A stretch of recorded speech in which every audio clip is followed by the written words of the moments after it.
Do you ever see a successful woman on your feed or in a magazine and think, wow, it must be nice to have it so easy? Well, think again. Behind that glossy cover or smiling face is a ton of hard work, countless failures, and endless learning experiences. I'm Rebecca Minkoff, and I'm here to tell you that success isn't a walk in the park. It takes grit, resilience, and a willingness to take risks. That's why I created Superwoman, a podcast that peels back the varnish and gets into the nitty-gritty of what it takes to make it as a woman in today's world. From luminaries and game changers to women you've never heard of but should, this podcast is here to inspire you to take your next leap, no matter how daunting it may seem. We'll explore the sacrifices these women have made, the highs and lows they've experienced, and the lessons they've learned along the way.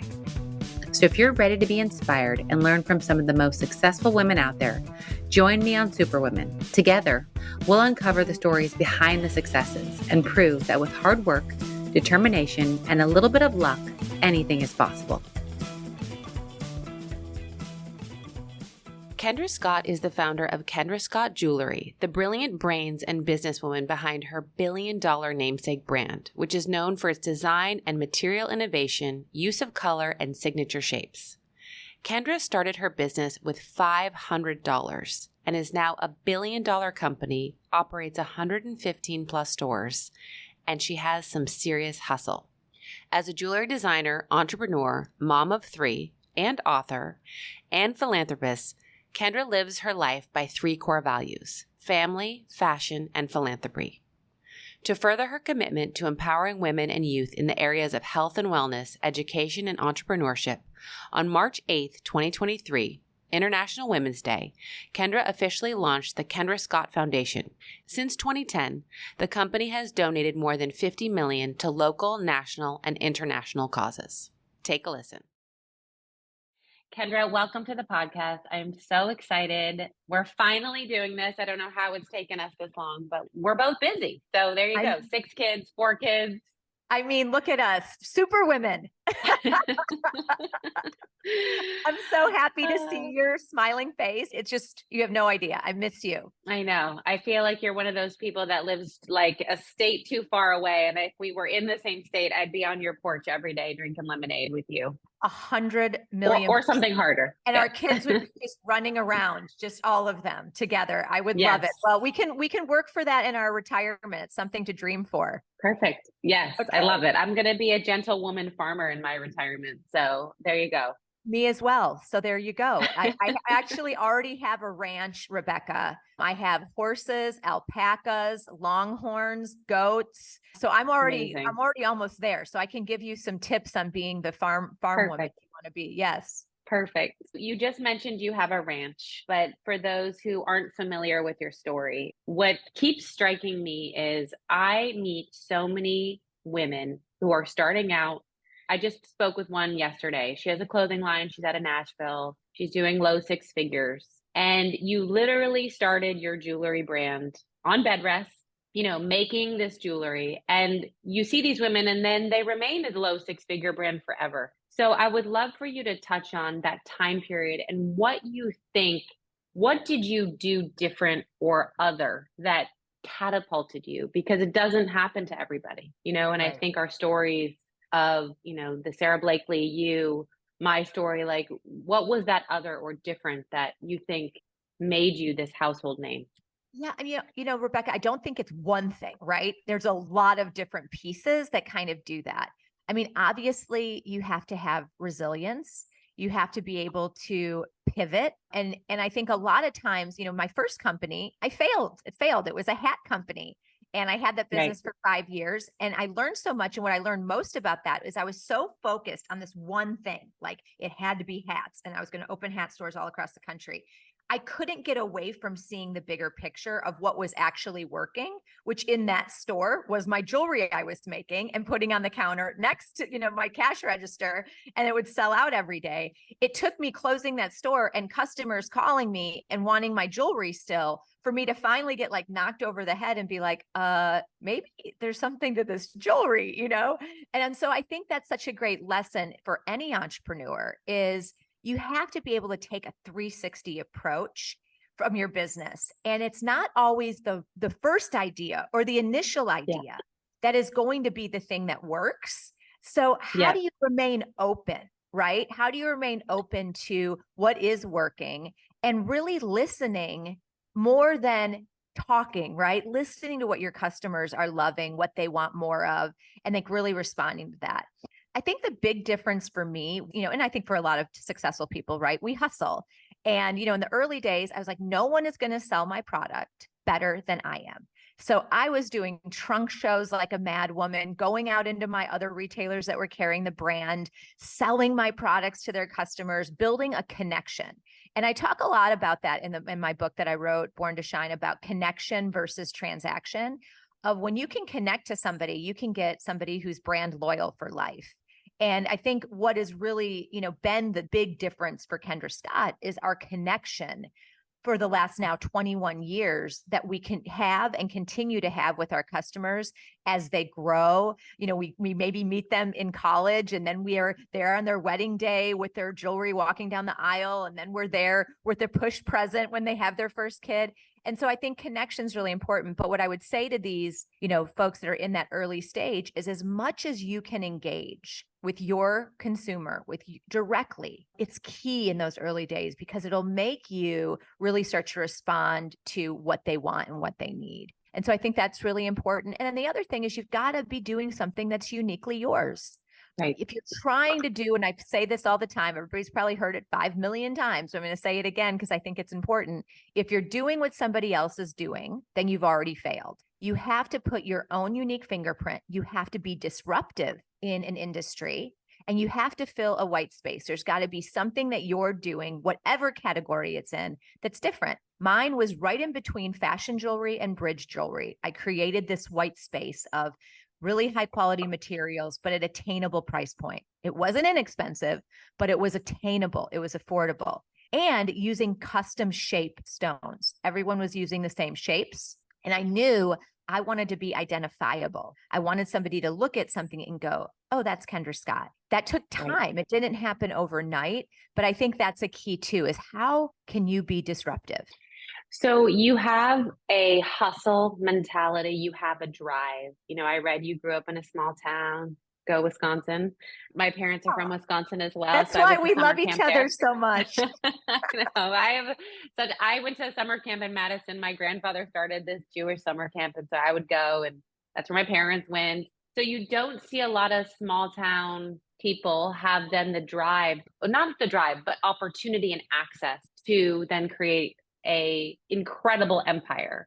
So if we go back to your early days, what do you think were some of the ingredients in your childhood that sort of gave you that platform, or didn't, and inspired you to say, the opposite, right? I was given nothing, so I wanted to work harder to have something. Yeah, I was lucky because I had amazing role models as my parents. My mom was raised on a farm. Her family were farmers and coal miners in Southern Illinois, actually. I'd go and visit them in the summer, and I'd spend, 2 to 3 weeks with my aunts and get in the combines with my uncles at 5 a.m, and we'd work, in the fields. And then I'd see my uncles coming back from the mines covered in, in black dust, all over them. And I think that work ethic, right, of seeing that, I was like, these are the hardest working people I've ever been around. So whenever I was feeling like, oh my God, I'm working so hard, I'm always refer back to my uncles, and I'm like, okay, this is not hard work. That was hard work. But my mother, she didn't go to college. She married my father. She was his secretary. So he was what he likes to call a country lawyer. He was the first in his family to not just go to college, but he went to law school, which was amazing. And he started his own little firm. So he was an entrepreneur, and I would be there after school, watching him, how he treated his employees with so much love and respect. And everyone was a team. And then my mom became a Mary Kay consultant, and she started a little, her own little business out of our, laundry room, basically, is where her inventory was kept. And I would watch her connect with her customers and how driven she was. She became a director at Mary Kay. And so she had a whole team of consultants that worked underneath her, and they'd come to my house on Monday night, and they'd have their little, rally meetings where they'd all be like singing their Mary Kay songs and going over the newest products and sharing with each other on, accomplishments that they've had over the last week. And it was just for me having those two people, those influences of that tenacity and that drive. And I loved it. And those were really like, I didn't realize we're just weaving this fabric inside of me that was going to be how I wanted to be a leader, how I wanted to be able to see how people treated each other, and that I wanted to do something that I could take ownership in that belonged to me. And that's where that entrepreneur spirit, I think, came from, was in my little house in Kenosha, Wisconsin, with these two parents who weren't necessarily running empires by any sort of the imagination, but they had that drive. I mean, I would watch my dad looking at case files till 3 a.m. and, and just that ability to go, okay, they're doing something that they're taking on themselves. And I want to do that too. And I think that just sticks with you, right? And it really was part of that seed that got planted that I wanted to do my own thing. Never in a million years did I think it would be where it is today. We're all in shock in my family, trust me. but it definitely was rooted from them.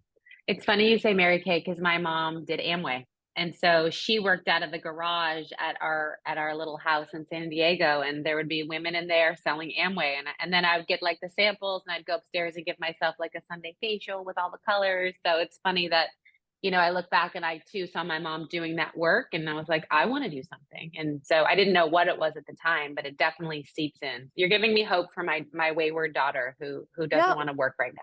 Yeah, but I'll tell you though, that is such an example, because my mom was a great mom. I mean, she'd have dinner on the table and all the things, right? But then she had this little piece that was her own, that she was building and growing. And I saw what it did for her also. It gave her this incredible amount of self-confidence. She had her own thing. And I realized that's so important. And that you could have both, right? You could have a career that you love and that is helping and supporting your family, but you could also be a present mom.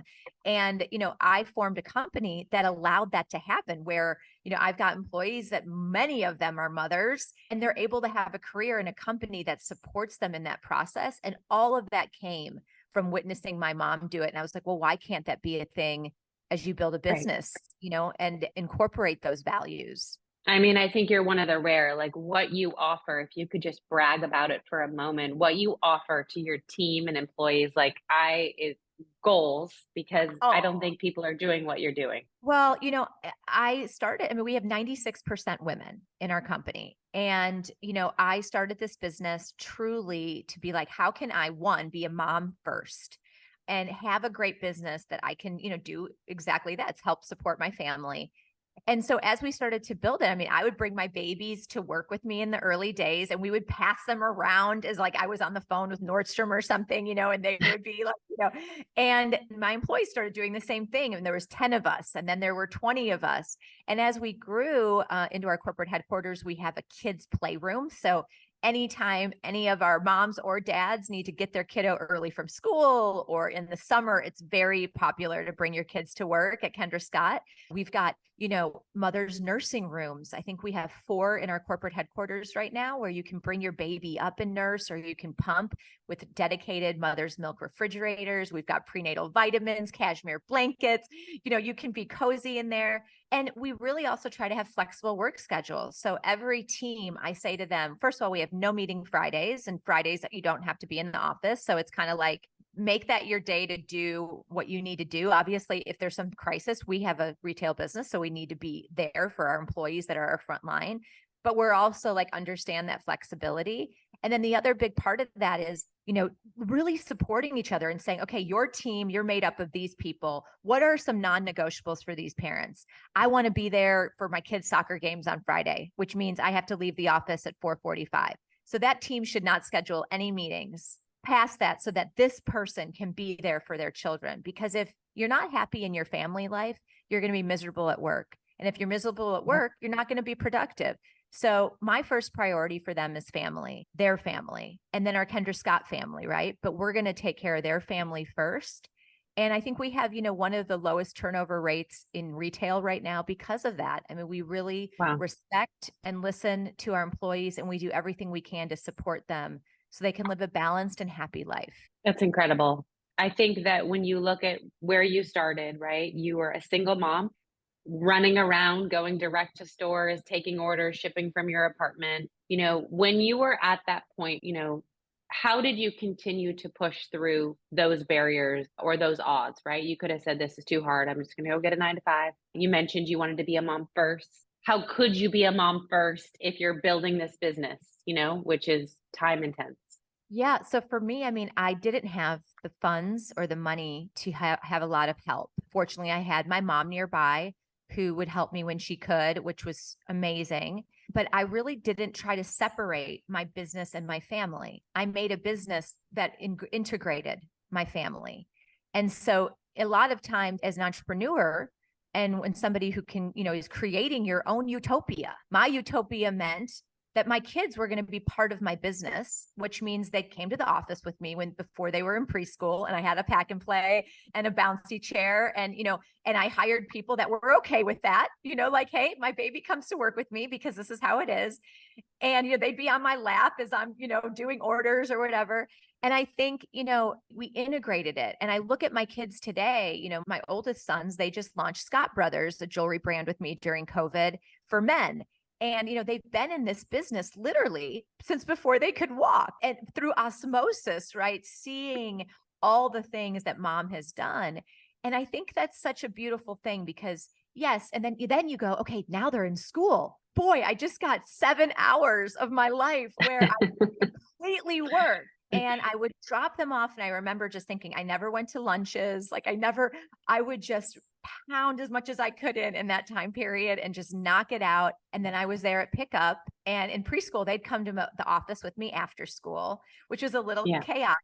We played games where I'd be like, okay, guys, pick up the stones you find in the design room off the floor and put them in a box. This will be fun. See how many you can get. That would entertain them for an hour or so. But I think that's as an entrepreneur, you're able to do that, right? You're able to kind of think about, how can I start to integrate my family into this business and create a culture that allows that to be the norm instead of it being something that's so crazy and not real, right? And so that's what we've done at Kendra Scott. And we've created this world where your family is part of, the family culture at Kendra Scott. And it's a really amazing thing to be a part of, because I feel like as women, we shouldn't have to choose between our career anymore or being a mother. And if we can, one, create our own companies that allow us to do both, or two, work for a company that understands that and supports you in that way, because nobody works harder than a mother. Nobody that I've ever hired works harder than a mother that can multitask better. So hiring moms is an amazing thing for a business, amazing thing for a business. It is not a detriment. It is like they are the rock stars. And I think so many companies are missing that. They're missing that. They're losing that they have these great people because they think, oh, that's going to be a distraction, or they're not going to be able to work as much. And they are simply wrong. Yeah.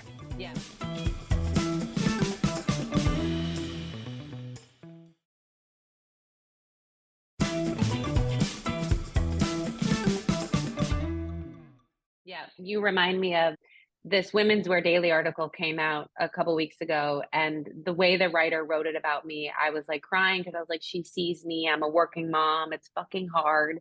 Yes. And I was reading it to my husband, and then my 9-year-old is like, that's because you're a fucking badass mom. And I was like, God. Yes, it's the moms that like get shit done, Yes, and it was just I was prouder in that moment that she saw me. Like, it's not like I'm always leaving her, but like I'm trying to build something that eventually, helps her and them. So I love that you say that about mom. I couldn't agree more. Yep. And you're putting your money where your mouth is. You have at the University of Texas, your women's entrepreneurship class. So not only have you created an incredible community within Kendra Scott, but now you're saying, here, women, this is how you're going to learn. So I'd love for you to share that. I'm a college dropout, which is really funny. And this is an entire institute at the University of Texas. So it's the Kendra Scott Women's Entrepreneurship and Leadership Institute. We're offering classes across campus, everything from entrepreneurship to getting more women involved in STEM. I mean, you name it, leadership, public speaking. I mean, all of the things. And you can now get a minor in our institute, so in entrepreneurship and leadership, with any major. And so for me, I took an MIT master's course from 2006 to 2009 through Entrepreneurs Organization. And it was called the Entrepreneurial Master's Program. And I learned from so many different entrepreneurs, and it really helped give me the tools I needed to be a really strong CEO. And many people told me, well, Kendra, you're a designer, you're an artist, you don't have the business mind. You're either left brain or right brain. All these things people love to tell us, right? And that's simply not true. Just because you're not in the school of business doesn't mean that you can't learn and understand business. And you just need that bridge between the left and right brain and understanding the business fundamentals. And I believe every single person benefits from learning those fundamentals. And I think, a little bit when you look at universities, you becomes antiquated when you're like, I'm in the school of this. No one is one thing. We're multifaceted. We have so many different things that we can learn and absorb. And so this is one of the first programs in the nation to be able to allow, you could be in the School of Education as your major and have a minor in entrepreneurship. Like, how cool. That woman could someday be the superintendent of schools someday. Why not? Let's think bigger for all these different backgrounds. So really excited. We're celebrating year 4. I do teach a class as well, which I love, and love being Professor Scott. And I tell them, if you can be a Professor Scott as a college dropout, let me tell you, people, anything in life is possible. So it's really amazing. Gosh. Hopefully someday we'll get this to more universities across the country, because I see what an impact it's having here in Texas and Austin at the University of Texas, and excited to expand it. That's incredible. So let's talk personal. You share lots in your book. You've been through 2 divorces. Your son had an accident that I wouldn't want no mother to experience. Yet every time I see you, and this is you not in front of people, right? You're happy, you're optimistic. Where do you get that from? And how do you sort of, in those moments of marriage isn't going to work, or my son is getting, however, 28 surgeries or transfusions or 28 days in the hospital, like where does that come from? I think, first of all, I am a very optimistic person. I do try to always look for silver lining, but I will tell you that in those moments, I'm also can be weak. I can also be scared. I can also cry like a baby in my bedroom with the pillows over my head and not want to come out. So, as much as you sometimes see, right, and I am a very happy, optimistic person, you have to still sit with these hard moments of your life and go through those. I'm not just like, oh, well, I got divorced and now like, it's great. I had to mourn that loss. I had to mourn that feeling like this was a failed thing. And, how do I get through this? And it was hard, right? Those moments are hard. And I think I've done a good job in just surrounding myself. And Born to Shine is really about that, about finding the people around you who can bring out your light in you when it's dim. Because there have been some really hard times where my light has been dim. And I needed the people to reignite it that love me. And they're like, Kendra, you've got this. We believe in you. We're here for you. And asking for help in those moments is such an important sign of strength. So I do think that's so important. Then how can we be that for other people? How can I be that light igniter for my friends, my family, my coworkers, when I know that they're going through a struggle? Struggle is part of life, right? But what I have learned, and why I wanted to write this book, was every moment where I have been at my lowest has developed into the next highest point of my life. It was like you almost had to go through this dark valley to learn the lessons, to learn these golden nuggets of information that you could put in your pocket to cross the bridge to get to the next place you were going. And then you look back and you go, oh, that's why this happened the way it happened. I needed to have that failed first business so that I could build a business that would be successful someday and learn all the things I did right, but more importantly, the things I did wrong and not do those again. I'm so happy that I married John so that I got these beautiful children, these boys. We have got this amazing friendship. If that hadn't happened, I wouldn't be in this place that I am today. So I think you look at all these things and you look back in the rearview mirror and you say, aha, later.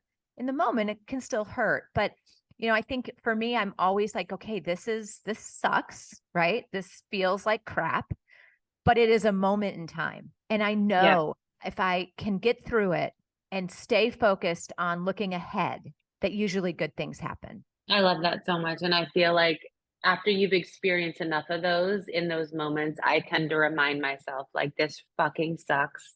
But guess what? On the other side is something amazing and something great is going to happen, whether it's hard or loss or whatever. Yeah. And that sort of is my North Star. And also when you're scared, I always have found on the other side of fear, there is magic. Like when you push through that fear of like, this scares me, that means usually something's really great waiting behind that scary door, but you got to be able to push through it. And I think in business, that's a big thing, right? Because, you'll make these decisions and I'll make some decisions someday. I'm like, oh my God, this is so scary. Are we doing the right thing? This is costing our company so much money. Like, what if but not always. Okay. Not every decision I make is right, but usually something comes out of that that's really great, but you just have to push through it.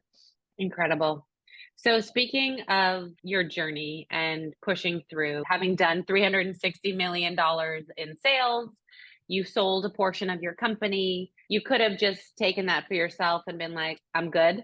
You choose to give back to different initiatives you have. Over $60 million has been deployed. What enabled you to adopt that mindset and give that much? Because even though you're doing the volume you're doing, people see that and go, oh, she's pocketing that, right? We all know in business, you're lucky if you get a small portion of that to take home. So how have you sort of reframed giving back and success? My first company I started because my stepfather had brain cancer and I did headwear for men and women undergoing chemotherapy. I lost him. He was 47 years old when he died of brain cancer. And he really instilled in me that you have such a short time on this earth. It's like a flash, and to use the gifts you were given to do something good. And I felt like when I lost him, I couldn't save him. My first business failed, which I had started because of him, that I knew when I did the next thing, which was the jewelry brand, I wanted to be able to make a positive impact. And I wanted to have a brand that put giving at the forefront. So from the very earliest days, I did what I could. I could make a pair of earrings for a silent auction. I could make a necklace for a raffle. I wasn't able to write big checks. I mean, I was barely able to pay my rent. I would donate my time, right? But then as we continued to grow, I was able to do more and just incorporate giving into every aspect of the business, whether that was Kendra Gives Back events or Give Back product. And it just became part of the DNA of our culture. And we look at our give back dollars just as much as we look at our revenue. And we really are focused on that. And we believe that that's the purpose for Kendra Scott, is that we want to create a brand that is doing and making a positive impact in the world and really supporting women and children in a remarkable way. And that's what drives us. So when we come to work every day, it's not like, oh, we're just making, a fashion brand. We're looking at, oh my God, we have given hundreds of hours of research for breast cancer. We've given, and we as a team are so excited and motivated, which drives us to continue to grow and build this business even bigger, right? But for me, it's a non-negotiable. Like that's what I know, I feel that fulfills my cup. That's how I measure success. Doesn't work that way for everybody, but for me, that's how I measure success. When I'm able to see us, opening a creative arts center at a children's hospital, or, doing our Kendra Cares program in 45 pediatric hospitals, and we get to meet these kids and bring joy to their lives. That for me is how I measure success. I also, when we were valued in 2017 at over $1 billion, everyone's like, Kendra, why aren't you selling more of your shares? And I'm like, yeah, because I want to keep majority ownership of this company. I love what we're doing. I want to keep the mission of this brand, which is this fashion for meets philanthropy, right? And I never wanted that to have the risk of that changing, right? And so it wasn't about the money. It was about the long-term vision of what I could be proud of at the end of the day. incredible. Wow. You're amazing. You're a force and you don't stop. You recently launched another brand on the heels of all the success that you mentioned of Yellowstone, called Yellow Rose. Yes. And watches. And I didn't know about your son's brand. So talk to me about all these exciting launches, and also, do you sleep at night? Well, so this is what's so great is I hear a lot, I stepped down as CEO in 2020 and I'm chairwoman, founder, and we're joking like, what should my other titles be? I'm working more and hard. Everyone's like, oh, are you just like relaxing now? I'm like, no, but it's allowed me to have that visionary back again, that, that I have time in my brain now to think about all the next 20 years of this company. I am more alive and excited than I think I have been ever in my career with Kendra Scott. And it's been 21 years because I started it when Cade was a baby, and he's actually going to be 22 in November. So we're almost at 22 years. And, Yellow Rose, I have this ranch and, we really live this Texas lifestyle. We spend time in Colorado and Montana as well. And we just saw this, like, we've been doing this forever, right? My husband is 6th generation Austin Texan. So his like great something was in the Alamo. Okay. Like this is like crazy. So we've got this in our, it's part of our heritage. It's part of our lifestyle. We have horses. And I just felt like there's this cool modern cowgirl happening with a little bit of a retro 70s vibe that is classic. She never goes out of style. She is powerful. Like that female cowgirl is powerful. And I really wanted to create a brand that put her front and center. Many of the Western brands you see out there, they're secondary. They're all male focused, but then they're like, oh, we'll do some women's stuff too, whether that's boot brands. Yep. We wanted to come out and be like, we're putting the woman front and center. And then, we might do some stuff around the guys too, but she's going to be front and center. So we launched Yellow Rose by Kendra Scott just recently. We have a store in Austin connected to our flagship. We have one in College Station, Texas. And then we're opening some more next year and then online, of course. But it is really, really fun. I mean, it's great for like Coachella and, it's hats, it's Southwestern jewelry. There's some vintage, some new. We've really curated a fabulous collection that even you New York City girls would love to wear.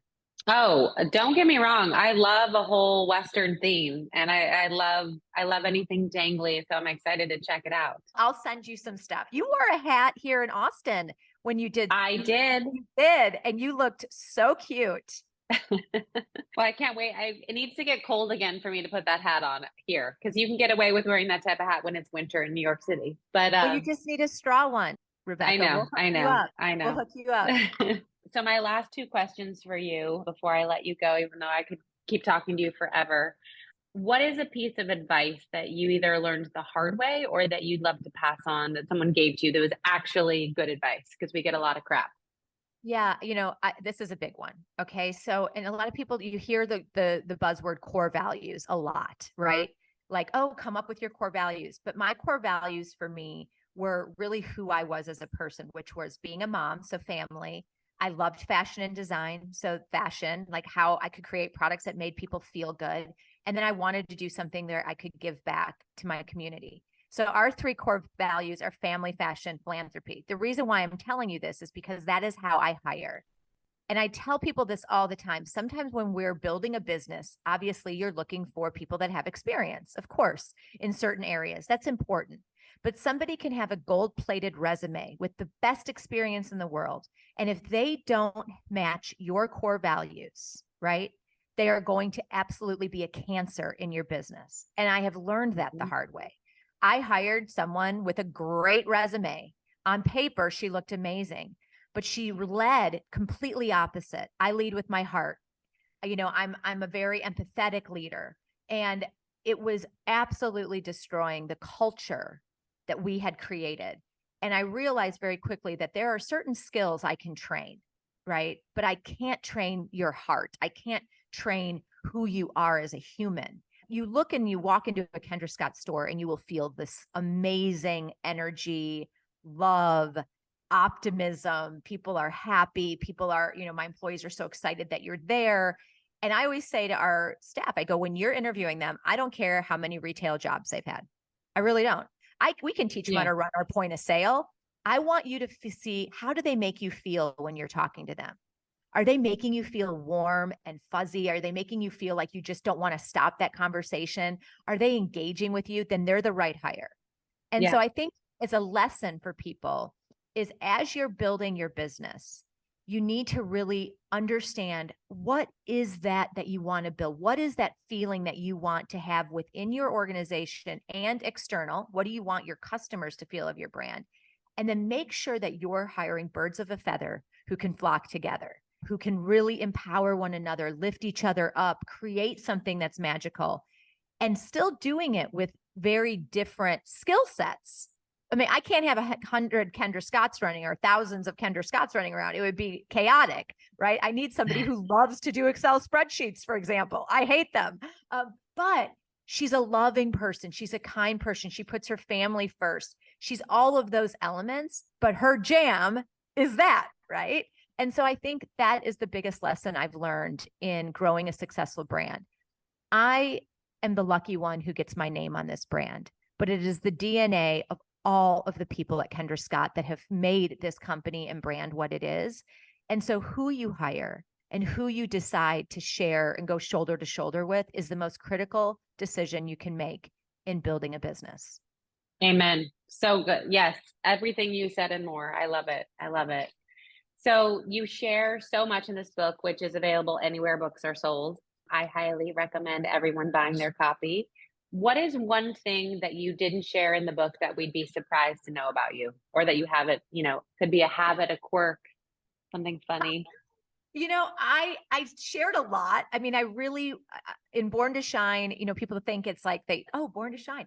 It really is like you start out and I'm in a gully that I fell into 30 feet down in a winter storm and almost, died in. So like I bring you to the bottom and then bring you up in Born to Shine. But the one thing I didn't put in there, and I had been writing it, was I got remarried and I met my cowboy. And I had done in my book, I talk about this activity called Vivid Vision, where you put out your 3-year plan. And I did this with one of my really good friends who happens to be a life coach. Thank God for, friends that happen to be life coaches. And we wrote out, not just what I wanted to do in my business, which was part of that was becoming this more visionary role again and really, utilizing my strengths to where I could really make an impact. But the second thing was like, what is my personal life going to look like? Like, this is, do I get married again? Like, I feel like I'm so old at this point. And I was watching so much Yellowstone, like during this period. I don't know if everybody was, but I was obsessed. And I was like, I want Kevin Costner and Rip combined, like less of the murder. Oh my God. But like sexy cowboy who was, got his own thing going, good father. And so we wrote out my vision and I married him. And he is exactly this dream. So, when you put it out in the universe, it is crazy that what things can happen. And I think, when you least expect it to, or you've given up hope, I think sometimes we get to a place where it's just like, well, that will never happen for me, or this is not real for my life. And what I have noticed in my 21 years being a college dropout, being told that I didn't go to a certain school, I could never really run a fashion brand, being laughed out of many boardrooms where I was trying to raise money and told, like looking at me like I had two heads, being a divorced mother and thinking nobody's going to want to be with me. And as a single mom, we start to say all these things. None of those things are true. And sometimes the voices in our head can be the most debilitating, I think, for our future, is allowing our own voices to take control and to know that all of those things are what makes you you, the beautiful, unique, fabulous you. And that those are wonderful things because they made you the person that you are. And to never give up hope, because hope is a very important thing. And when you least expect it, the most magical things can happen to all of us at any time. Oh my God. Can we add life coach to your resume now? Because I could listen to you all day. I'm like, yes. Oh my God. You're incredible. It is such a treat to have you on. And thank you so much for sharing and being vulnerable and for writing this book so that anyone can sit down with it and get your magic, get a little bit of your shine. Oh, thank you, Rebecca. I really love seeing you. And it's true. I said, we are all born to shine and I know sometimes we don't always feel it, but we have this amazing bright light in us. And, it just needs to sometimes be ignited. And then we have to help each other fan the flames. As women, I think what I love about what you're doing and this podcast, Super Women, is that it is about women supporting women, lifting each other up, rooting for one another. I think whenever I see you doing something, I'm like, way to go, Rebecca. There are people out there that are like, oh, but they'll be negative about it because they don't have their own self-confidence in themselves. Yeah. We have to change that as women. And I think that's what makes us super, is the women who can be like, yes, because it's a win for all of us. When another woman has success, it is a win for all of us. And if we can get that mindset out there, if we can have our daughters learn that mindset from For us, sure. we will take over the world. Totally. Because if we can do that, we are unstoppable. Love it. You're the best. You're the best. Thank you. Bye. I just wanted to thank you guys for listening to today's episode. I also want to ask you to rate and review the show wherever you listen to podcasts. I know it's a pain in the butt, but it actually helps with search and algorithms. So if you love this podcast, it is an easy way to get it more visible and out there. I also want you to follow me on Instagram at Rebecca Minkoff, at RM Superwomen, and be sure to check out my book, Fearless, The New Rules for Unlocking Creativity, Courage, and Success. Thank you again, and you will hear from me next week.